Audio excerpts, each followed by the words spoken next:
Thank you. I only have a couple more, Your Honor.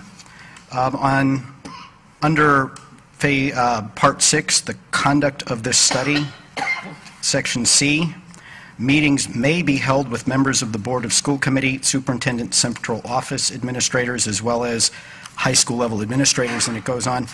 Who have you met with from the Board of School Committee on this? Ms. Want. You've only met with Committee Member Want? I've met with Ms. Want, yes. So the other members of the redistricting committee weren't polled in this process for any particular reason? Or other members of the board? Committeeman Mott? From my understanding, the redistricting committee is not still in service at this point. That, the redistricting committee Vice Chair Beaudry put redistricting under the Buildings and Sites Committee. Am I correct, Vice Chair Beaudry? This term, yes. This term. So inasmuch as that didn't happen until the last meeting and there was a redistricting committee for 2 years, I'm sort of curious as to why there was only one member of this board whose opinion or input on redistricting was sought.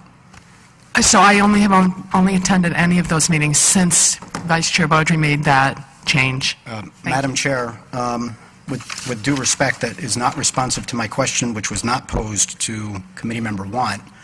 It was posed to the people who are developing this study to ask why no other member of the board, especially the other 4 who sat on the redistricting committee for 2 years, were not included in any discussion or had any of their input solicited.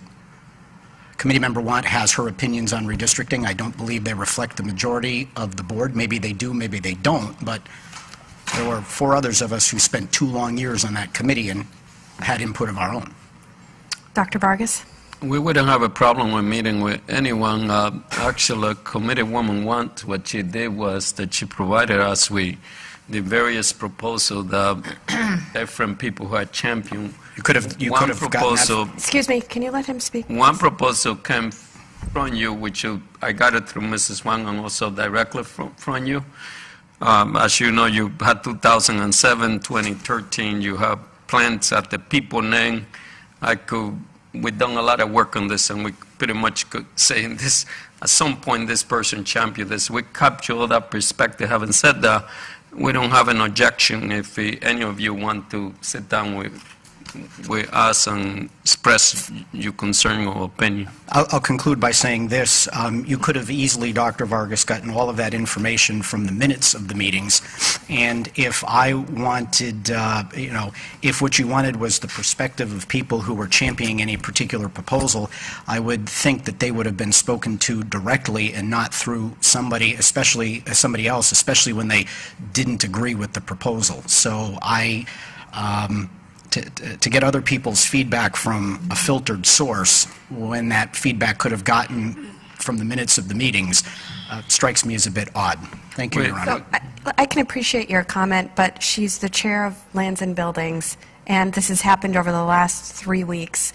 And so, we're getting an update right now, and I don't think it's necessary to be heading in this personal direction. I'm not heading in a personal direction at all. I question why only one person who has been intimately familiar with this process for 2 years was involved in these discussions.